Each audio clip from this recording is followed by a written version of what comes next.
안녕하세요. 시니어 라이프 비즈니스를 연구하는 최학입니다. 어제 제가 좀 색다른 경험을 했습니다. 아마 요새 많은 분들이 하고 있는 건데요. 그 한국보건사회연구원, 아무래도 우리나라의 고령 친화 산업 이런 것을 총주관하는 그러한 연구기관이라고 볼 수 있는데, 그곳에서 한국 노인의 삶과 인식 변화 포럼이라는 것을 실시간 유튜브로 중계를 했습니다. 저도 그래서 이전에는 전에 것을 짧게 짧게 봤는데, 처음부터 끝까지 참여를 하면서 이것을 정리해서 간단하게 요약해서 설명을 하면 좋겠다라는 생각을 했습니다. 제가 이전에는 이런 활동을 실제로 오프라인에 해서 했고요.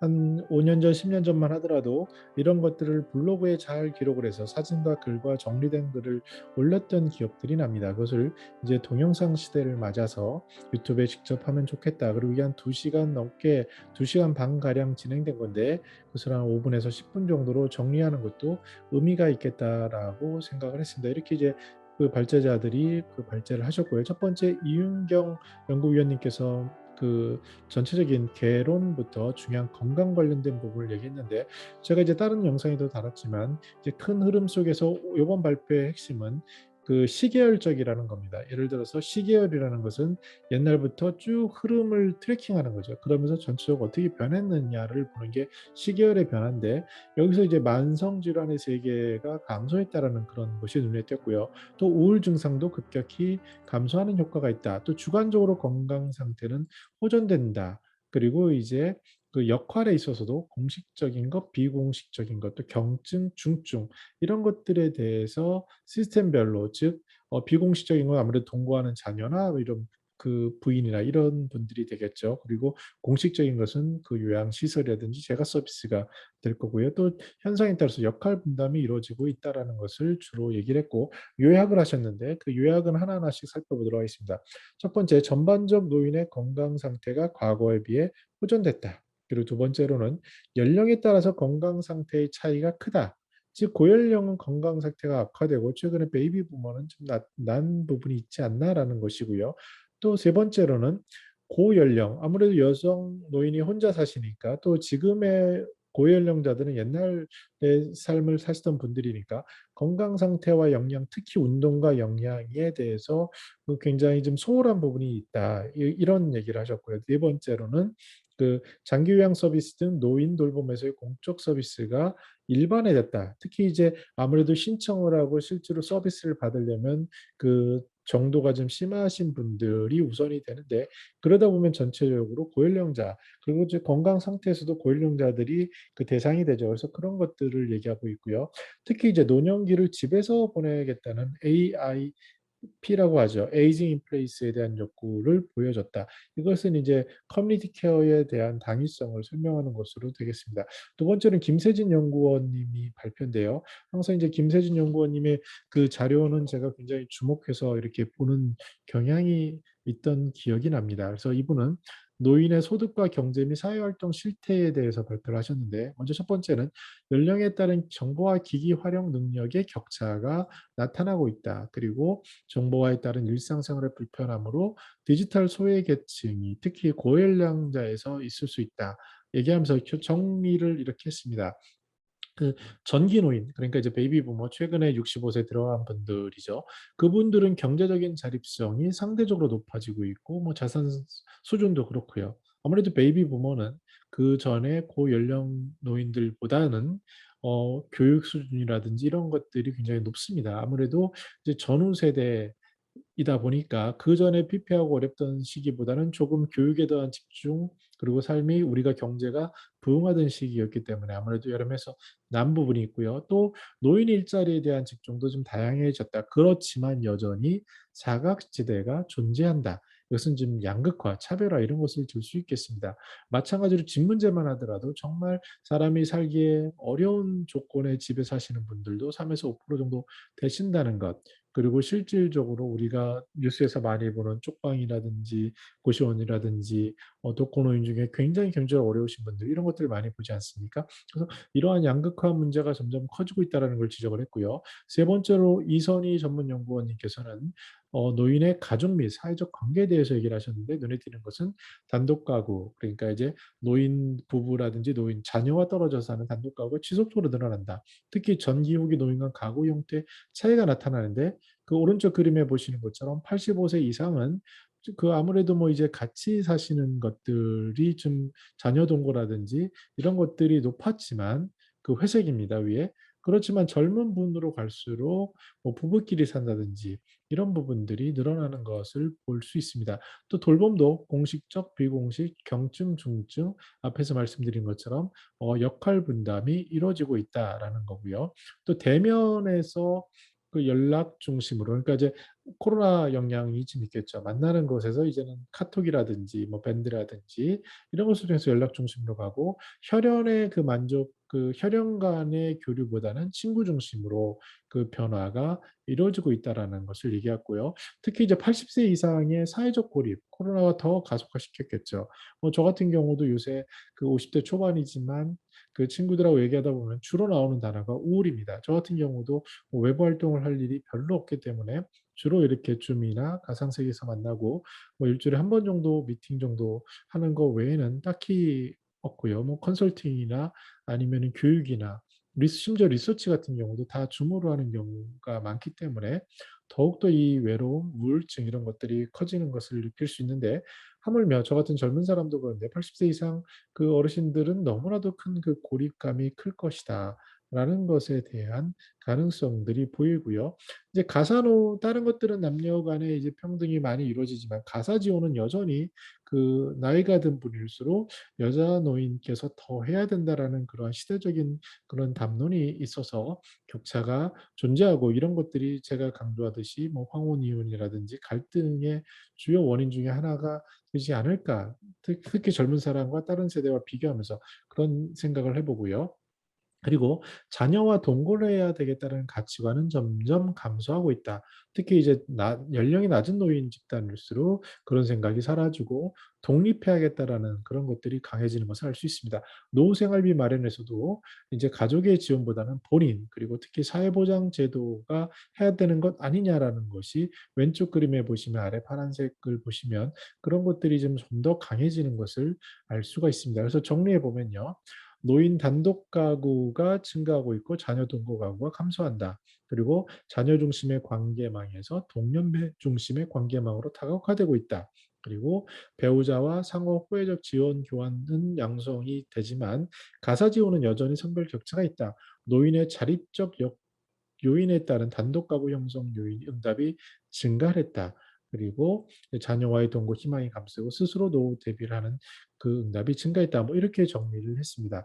끝나고 나서 그 이제 그 좌장을 맡으신 이금용 교수님께서 이런 좋은 얘기를 하셨어요. 뭐냐면 건강, 소득, 경제활동 이런 곳에서 시계열적인 폭이 굉장히 차이가 난다.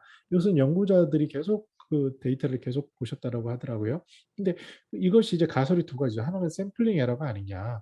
아무래도 코로나 환경이기 때문에 그 비교적 건강한 연령을 중심으로 할 거라 아니면 조사가 원활하지 않아서 그쪽에 그 수가 많아서 그런 거 아니냐. 근데 이 조사 샘플 사이즈는 10,000명이거든요. 그러면 뭐 현실적으로는 샘플링 에러를 얘기하는 건 지금 그렇게 가능성이 높다라고 볼 수는 없습니다. 그렇지만 이런 가능성이 하나 있고 두 번째는 베이비 부머라는 비교적 젊은 시니어들이 미치는 영향 그것이 크지 않냐라는 좋은 질문을 하셨고요. 이제 그 여러분들이 또 이제 토론으로 교수님들이 참석을 하셨는데 김혜련 교수님은 그 돌봄 간호 요양에 대해서 말씀을 주셨는데 눈에 띄는 그 의미 있는 그 데이터를 소개하면 우리들이 잘 아는 거지만 장기 요양보험 인정률이 노인 인구 대비 한 10% 정도가 되는데 신청하신 분이 있고 인정받는 분이 있는데 그러면 신청을 했지만 인정받지 못하는 33만 명 정도는 당신의 사비로 100% 사비로 뭔가 돌봄을 꾸리고 있다 또는 비공식 채널로 꾸리고 있다라는 가설이 가능하고요. 또 공단 부담금 아무래도 이제 노인장기요양보험은 우리가 낸 건강보험료에서 일정 부분을 뗀 것에서 지급을 하는 그런 거기 때문에요. 그 비중을 보면 재가랑 시설이 6대 4다. 즉 시설이라는 것은 아무래도 건물을 짓고 하는 거기 때문에 초기 부담이 많이 들어갑니다. 그래서 정부 차원에서 보면 이 비중을 8대2 정도로 줄이고 싶은 욕구는 강하죠. 왜냐하면 이 지속 가능하기 어렵고 실제로 건물을 세워서 거기서 커버할 수 있는 돌봄 인력이 적기 때문에 이러한 것들 여러 가지들이 복합적으로 작용하면서 지역 사회, 특히 살던 곳에서 사는 그 돌봄으로 전환하는 것이 정책의 방향이라고 볼 수 있습니다. 이제 등급을 보면 아무래도 이제 그 아주 1 등급, 2 등급은 굉장히 정도가 심하신 분들이고 1 등급은 거의 와상이시고요. 근데 3 등급, 4 등급이 비중이 높다라는 것을 알 수 있고, 그럼 인력을 보면 정말 커뮤니티 케어가 되려면 의사 선생님들이 집으로 방문을 해야 되는데 현실 세계에서 의사는 계약 의사를 포함해서 99명 정도에 국한돼 있는 그러한 현실을 보여준다라고 할 수 있습니다. 네, 그래서 이렇게 의사 선생님이나 간호사 선생님, 사회복지사 선생님들에 대한 수요가 그 요양보호사라는 실제로 그 현장에서 도와주시는 인력 대비 상대적으로 적기 때문에 그 고령 시대에 이런 쪽의 수요가 높지 않을까를 조심스럽게 말씀 주셨고요. 그다음에 이제 두 번째로 이제 교수님께서는 연령별, 성별, 동거 여부별 차이점을 주목할 필요가 있다라는 조언을 주셨습니다. 그리고 또 관계망, 가족 관계, 코로나19 영향력 변화를 보자라는 얘기도 하셨고요. 또 1인 가구에 대한 가족 관점의 적용. 그러니까 1인 가구도 이제 가족으로 봐야 된다. 노년기의 세대 관계, 다양한 삶과 상황을 고려하자라는 것. 그리고 연령별 평생학습 관심도가 증가되고 있는 것. 특히 이제 나이에 따라서 분야가 다르다는 것들을 얘기했고요. 실생활과 연관된 디지털 활용 모색을 해야 된다라는 굉장히 이제 다각도로 좋은 그 토론의 내용을 말씀을 주셨습니다. 저도 이제 오프라인 세미나 할 때랑 온라인 세미나 할 때의 차이를 보면 일부 뭐 기술적인 제약은 있을 수 있죠. 왜냐하면 각자가 접속하는 환경이 다 다르기 때문에 그런데요. 그럼에도 이런 온라인 쪽에서 오히려 더 정제되게 할 수 있고 이것을 만약 편집까지 한다면 더욱더 참여하는 사람이나 보기에 좋지 않았나. 근데 아쉬운 것은 우리나라에서 그 이쪽 시니어 쪽에 가장 권위 있는 기관의 세미나인데 동시 접속자가 뭐 100명 조금 넘었다라는 것이 굉장히 아쉽고, 실제로 이쪽에 관심 있는 분들은 이렇게 좋은 콘텐츠를 볼 수 있는 것이 어마어마한 기회임을 생각해 볼 필요가 있지 않나라고 생각을 해 봤습니다. 유튜브에서 클릭만 하면 되는 거기 때문에 더더욱 그렇죠. 그래서 이제 끝으로 이제 어떤 얘기가 있었냐면 이게 다양성이냐? 근데 다양하고 있다. 저는 여기에 공감을 합니다. 시니어들이 살아온 세대가 다르고 특히 베이비 부모인 경우에는 그 경험치나 삶의 여건 조건들이 너무나도 다르거든요. 즉 노인이 같은 노인이 아닙니다. 즉 6.25 전쟁을 겪으신 어르신이 계시고요. 그리고 어떤 독재를 겪은 어르신이 계시고 그다음에 아니면 이것을 떠나서 디지털 완전히 자유로운 세계를 겪는 젊은이들이 있고, 그런데 하물며 노인 안에서도 그 시대별로 그 결이 너무나도 다릅니다. 학력 수준도 다르고요. 그 경제 수준은 말할 것도 없고요. 그 삶의 경험치도 다릅니다. 이런 다양성이 반영되는 시기, 특히 베이비 부머의 도입과 함께 전체적인 통계 데이터에 이제 변화를 꾀하는 것이 맞다라고 보고요. 반면에 그러다 보니 우리 전체적인 사회의 문제인 양극화는 더욱더 심해지는 거죠. 지금처럼 돈의 속도가 빨라져서 자산 속도가 빨라진 경우에 일부 혜택이 극대화되는 시니어들도 계신 반면에 정말 더욱더 어려워지는 그런 분들도, 특히 중장년층의 자영업자라든지 이런 분들의 그 괴리는 더욱더 커지거든요. 그래서 이런 것들에 대한 언급이 있었고 또 데이터의 적극적 활용과 연구가 있어야겠다는 얘기를 했습니다. 끝으로 이제 제가 생각한 것을 말씀드리도록 하겠습니다. 크게 한 7가지 정도가 생각이 났는데요. 첫 번째는 이게 이제 시계열 분석 그리고 정성 분석도 따로 합니다. 저도 일부 이제 모더레이터나 이런 것으로 이런 프로젝트에 참여를 그 하는 경험이 있는데요. 그러면 실제로 제가 본 그 연구원의 연구의 뎁스는 상당히 깊습니다. 여러분들이 생각하시는 것보다 굉장히 세밀하게 그리고 디테일하게 봅니다. 근데 이제 그 연구원들도 그런 말씀을 하셨어요. 이게 그 만분이다 보니까 원래 이게 행정력을 기반으로 하려면은 지역별로 보는 게 최고거든요. 왜냐하면 정부의 모든 돈이나 정책이나 실행은 지자체 중심으로 이루어지기 때문에 그렇습니다. 그래서 지역별로 한다는 것이 여러 가지의 그 첫 번째 틀을 만들어 주거든요. 그래서 이제 그런 것을 해야 되지만 뭐 만 사이즈로 하기에는 좀 제한이 있는 것은 사실입니다. 그래서 지자체에서 이런 조사를 하고 있는데 저도 지자체 조사에 참여하다 보면 그 전국 단위의 조사와는 결이 다른 그런 지역 특성이 굉장히 강하게 반영되는 것을 엿볼 수 있습니다. 특히 이제 지자체별로 그러면 지자체에서 보고 그다음에 연령별로 세분화해 보면 특히 베이비부머 말씀드린 것도 너무 다르기 때문에 그걸 봐야 되고요. 또 소득에 대한 양극화 얘기도 했는데 핵심 니드 가장 중요하게 생각하는 첫 번째, 두 번째, 세 번째 정도의 이슈가 정책 차원에서는 있습니다. 누구나. 사람들은 마찬가지 아닙니까? 그래서 그런 것들에 대한 것을 봐야 되고 건강 상태도 마찬가지예요. 내가 암 환자인 경우랑 활동이 이제 불편해지는 경우랑 그 건강한 경우랑 너무 다르거든요. 그래서 이런 것들을 봐서 맞춤형 돌봄을 예방부터 준비해야 된다. 관계망이 가장 중요한데 나이가 들면서 아무리 뭐 왕년에 굉장한 네트워크를 가지신 분들도 점차 줄어드는 그런 것을 체감하게 됩니다. 그것은 어쩔 수 없죠. 왜냐하면 일이라는 것을 매개로 만나는 것이 아니기 때문에 자기의 활동 범위에 따라서 만들어지는데 그것이 현재를 살아가는 거기 때문에 현재에서 자신에게 주어진 역할에 따라 그 관계망이 주어지는데 이것이 쉽지 않죠. 그래서 관계망에 대해서도 분석을 할 필요가 있고 저는 그런 생각도 해 봤습니다.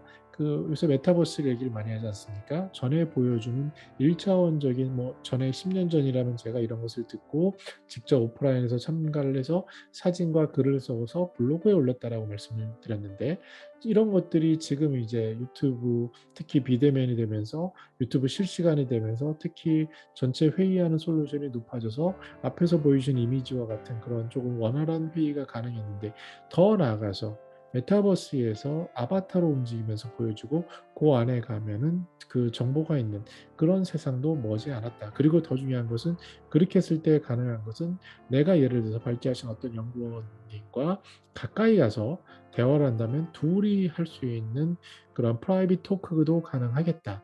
그리고 더 뎁스 있는 것에 대해서 특별한 회의 소회의실에서 또 세미나를 할 수 있고 이러한 것들이 그러니까 시간 공간의 제약을 완전히 무너뜨리는 그러한 것까지 그러면서 실제감을 더 줄 수 있는 그런 것이 가능하지 않겠나라는 생각을 해 봤습니다. 네. 저는 더 나은 시니어 삶 공동체를 연구합니다. 감사합니다.